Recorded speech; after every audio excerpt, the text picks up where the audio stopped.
ada mahasiswa itu yang hampir setiap semester itu memiliki prestasi nasional. Penghargaan dari Pak Rektor itu juga jumlahnya banyak.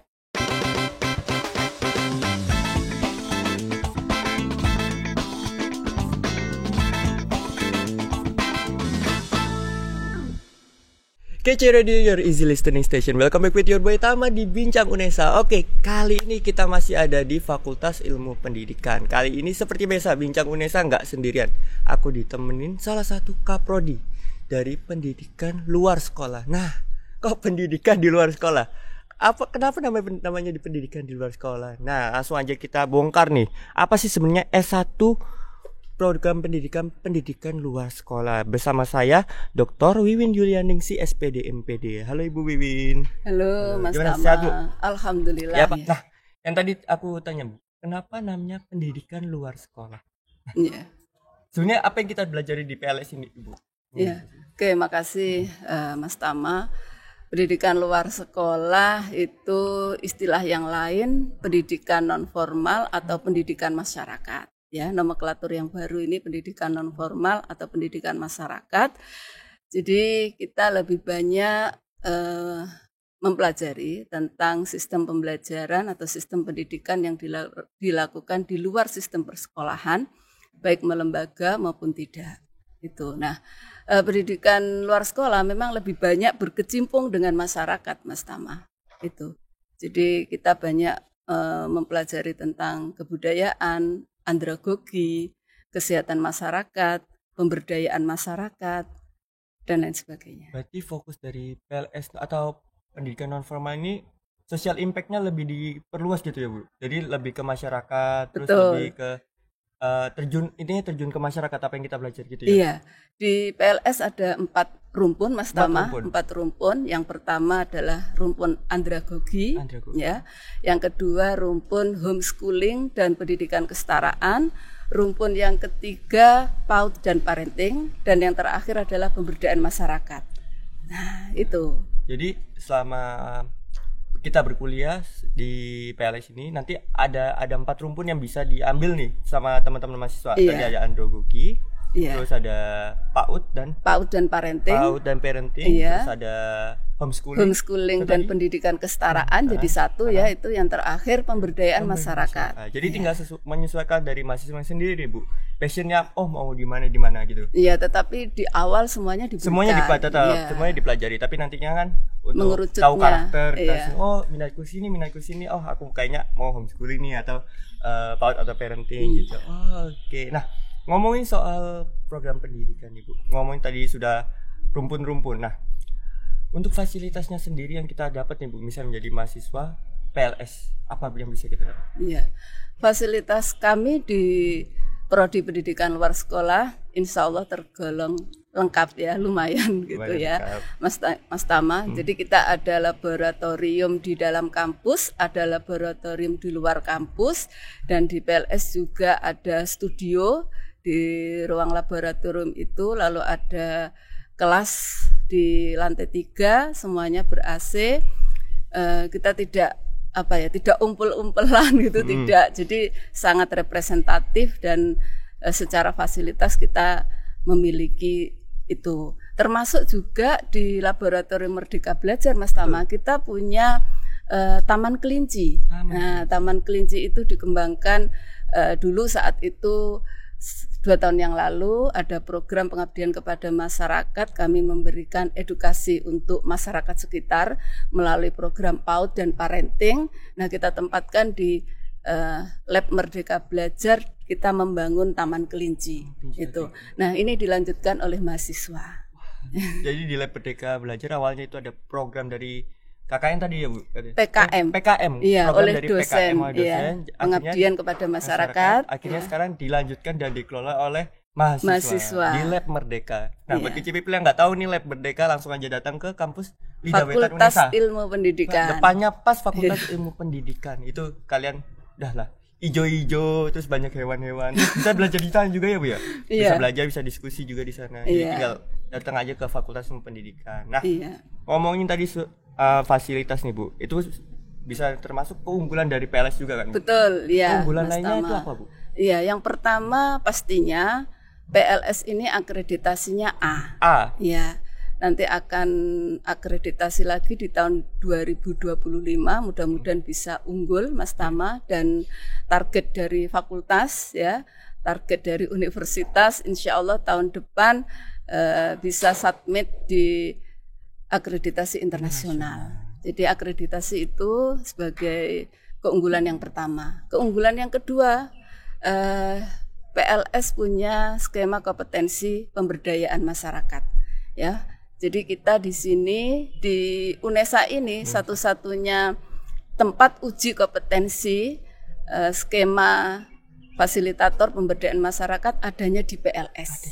Nah, itu jadi ada beberapa mahasiswa dari Fakultas Ilmu Sosial dan Hukum juga mengikuti uji kompetensi. Itu yang kedua. Lalu yang ketiga, Mas Tama, kami punya SDM yang luar biasa, hebat ya. Dari prodi PLS ini ada 14 dosen. Ya, 3 guru besar. Dari 14 3 guru besar. Iya, 3 guru besar, 7 sudah doktor dan tinggal 4 yang saat ini sedang menyelesaikan studi S3-nya di Universitas Negeri Malang dan di Universitas Airlangga. Itu, ya. Lalu keunggulan berikutnya kita memiliki laboratorium di dalam kampus dan di luar kampus. Kita juga punya binaan kerjasama tempat lembaga laboratorium di luar itu ada di Desa Wisata Suku Osing, ada di Kampung Inggris Pare Kediri. Betul, ya. Pernah tahu ya Mas Tama? Pernah. Itu ada 100 lembaga kursus ya, karena memang PLS mempelajari program-program pendidikan non formal, salah satunya adalah kursus dan pelatihan. Itu juga termasuk kerjasama ya Bu? Kerjasama dengan mitra-mitra maupun dalam negeri ataupun luar negeri. Nah, tadi udah dijelasin nih ada beberapa kayak lembaga kursus. Iya. Kok mitra-mitra lainnya nih Bu?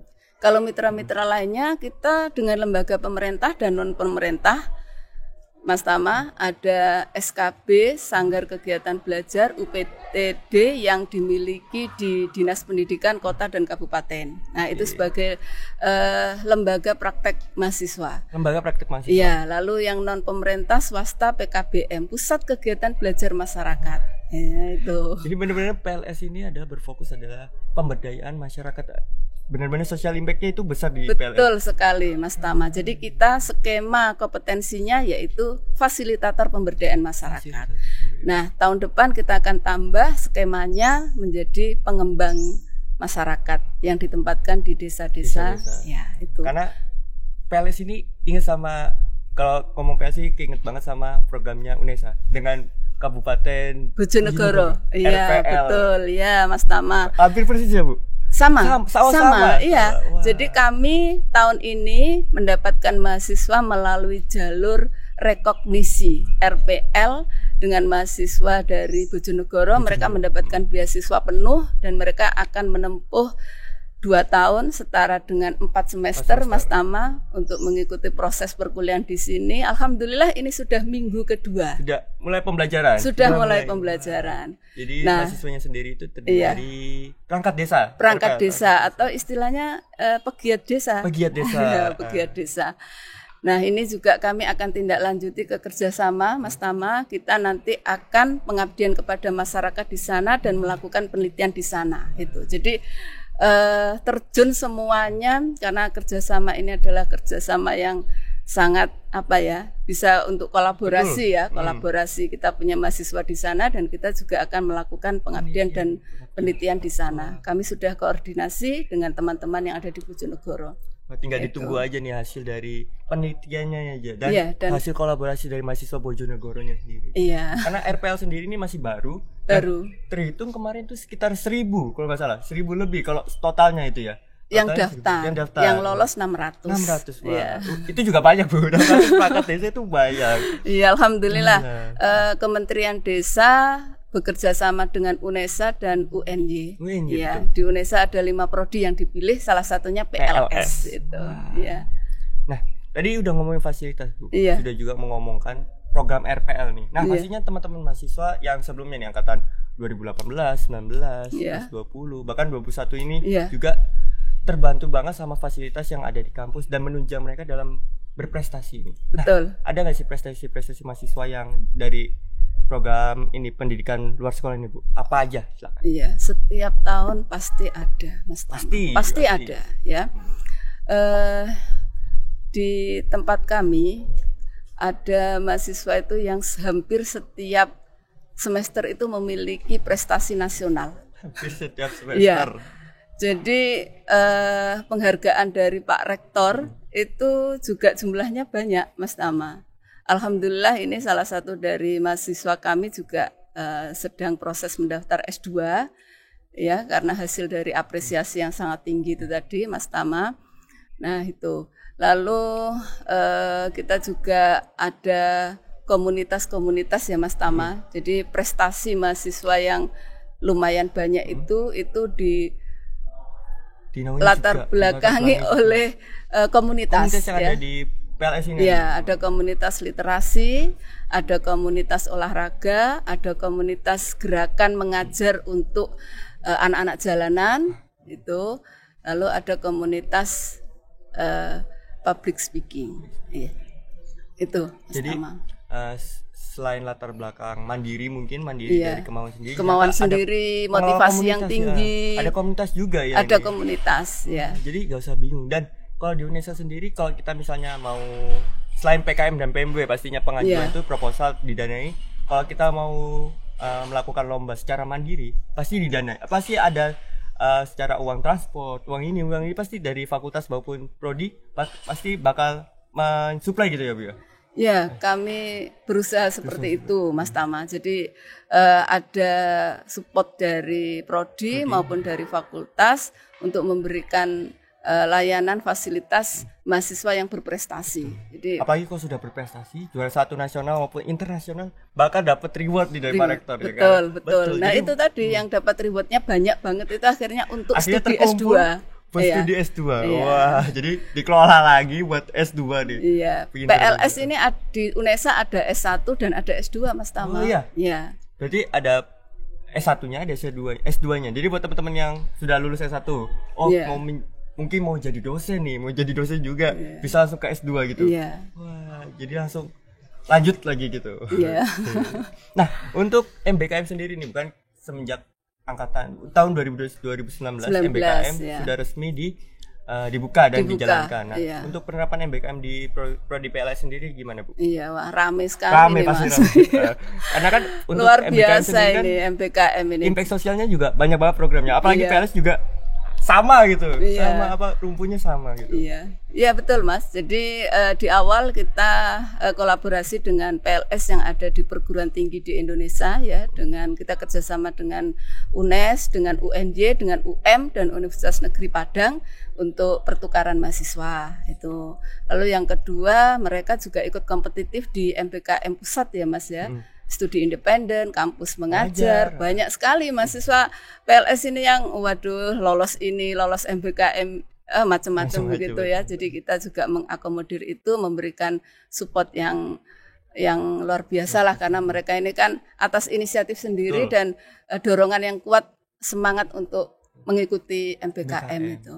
Karena dari MBKM sendiri kan mahasiswa juga bisa istilahnya melek nih dari kampus lain ataupun langsung terjun ke industri juga bisa kan. Jadi nggak usah menunggu kayak aku harus lulus dulu nih, harus ini, nggak usah. Udah ada magang bersertifikat, studi independen. Siapa kalau mau coba-coba ke matkul universitas lain bisa juga.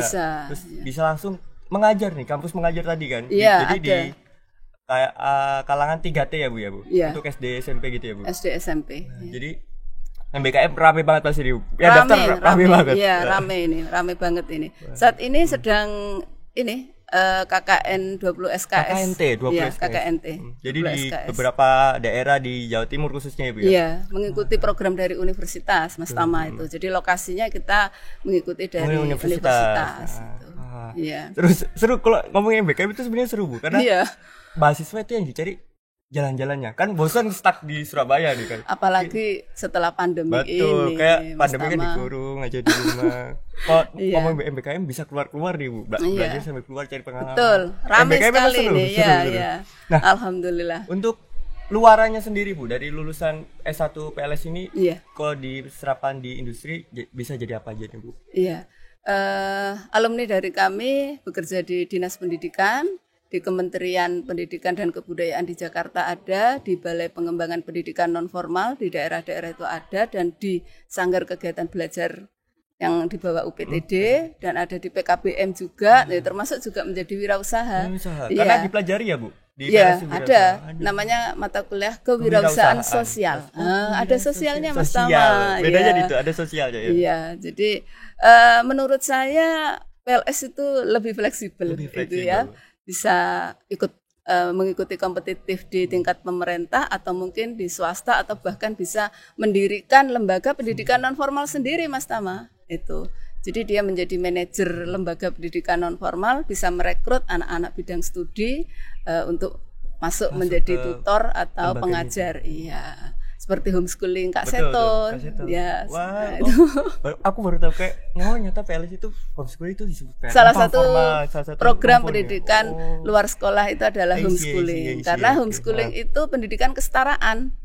Kesetaraan bagi mereka yang tidak bisa mengikuti di jalur formal Mas Tama. Jadi pendidikan luar sekolah itu akan selalu ada dan selalu dibutuhkan. Karena tidak semua orang akan memperoleh di pendidikan jalur formal. Betul, enggak semua orang mengikuti pendidikan yang apa ya biasa aja, yang 3 tahun wajib 12 tahun pas.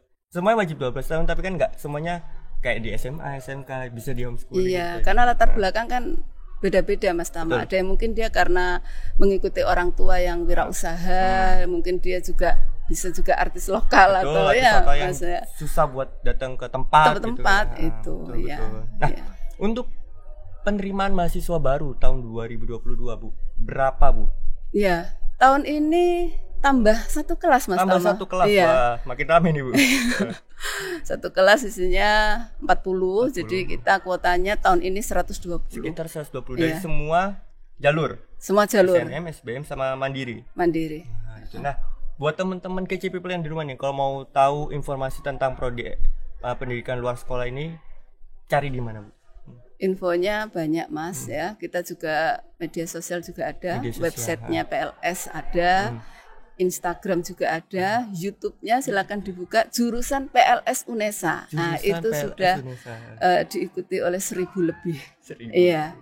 Ya, jadi buat kece people kalau bingung nih, FIP kan udah banyak prodinya. Iya, betul. Ada 8 Mas. Ada 8 prodi. Salah satunya di situ PLS. Ya. Yang mau tahu kepo itu PLS itu tentang apa sih? Belajar apa? Tinggal aja cari di sosmed. Iya. Di website juga ada. Ada. Di YouTube juga ada. Ada semuanya lengkap langsung. Jurusan apa tadi Bu YouTube? Jurusan PLS UNESA. Iya. Jadi tinggal cari PLS UNESA. Jangan lupa UNESA-nya. Nanti kalau PLS tuh bingung nanti Google ya. Ada di mana-mana. Tinggal cari PLS UNESA yang wajib PLS UNESA. Betul Mas Tama ya. Nah, buat yang mau daftar nih Bu, bisa nggak sih IPA gitu? Atau IPS aja atau SMK bisa gitu Bu? Iya, oke. Dari PLS ini menerima IPS, IPA, MA, SMK, ya. Berarti semua? Semuanya boleh. Semua jurusan ya? boleh? Boleh. Syaratnya gampang kok Mas. Apa tuh Bu syaratnya? Mudah bergaul. Ya. Harus punya semangat yang tinggi. Betul. Ya. Dan mudah untuk komunikasi. Karena yang dihadapi masyarakat Mas. Nah, itu. Karena kan kalau terjun di masyarakat, komunikasi harus diperbaiki. Itu betul kan Mas? Harus bisa. Makanya mudah bergaul gitu Mas Tama ya. Seperti Mas Tama ini. Kayak aku cocok PLS sebenarnya. Enggak apa-apa, nanti S2 PLS. Insyaallah PLS. Nanti sudah 120 penerimaan. Insyaallah 120-an tahun ini. 3 kelas. Iya. Insyaallah. Semua jurusan boleh. SMA, SMK, MA boleh. Wah, jadi buat kece people yang ada di rumah jangan bingung nih. Kalau kalian passionku memang terjun di masyarakat. Masuk saja di PLS. Nah, langsung buka. Kalau kalian bingung PLS itu apa, cari di YouTube, di Instagram juga ada, di website UNESA juga banyak. Tinggal cari. mau PLS jadi apa itu udah banyak Pak, udah lengkap. Iya. Terakhir nih Bu, closing statement buat KCP yang di rumah, silakan mengajak ataupun mempromosikan PLS gitu untuk join dari keluarga besar PLS. Halo semuanya, kami tunggu di Prodi Pendidikan Luar Sekolah Fakultas Ilmu Pendidikan Universitas Negeri Surabaya. Kuliah yang sangat menyenangkan dan akan selalu bersama dengan masyarakat. PLS pasti lebih sukses. PLS pasti lebih sukses. Oke. Terima kasih Bu Winus. Terima kasih Mas Tama. Semoga tahun 2022 peminatnya juga makin banyak. Amin. Semoga nanti 2023 nambah lagi. Iya. Semoga kan amin. Dari tendiknya juga nambah. Iya. Dari mahasiswanya juga nambah. Semuanya juga nambah. Jadi nanti keluarga besar PS semakin besar nih Bu. Amin. Ditambah lagi juga RPL dari Bojonegoro tadi Mas Tama ya. Jadi Bapak Ibu pegiat desa yang dari Bojonegoro kuliah di sini. Itu luar biasa itu. Semoga nanti misalnya RPL ada lagi di kota-kota lainnya bisa menambahkan mitra kerja juga, kolaborasi juga. Siap. PLS itu selalu siap. PLS selalu menerima kalian. Kalau kalian memang mau terjun langsung ke masyarakat. Iya, betul sekali Mas. Buat KC people yang ada di rumah, terima kasih sudah mau nonton Bincang Unesa kali ini. Wah, sangat termotivasi nih buat teman-teman yang emang passionnya buat terjun di masyarakat, buat terjun langsung ke impact besar ke masyarakat. Langsung aja join di keluarga besar Prodi S1 Pendidikan Luar Sekolah. Oke. Buat KC people yang di rumah, thank you for watching and see you on next video. Aku Tama pamit undur diri dulu. Bincang Unesa, KC Radio, your easy listening station. Bye bye.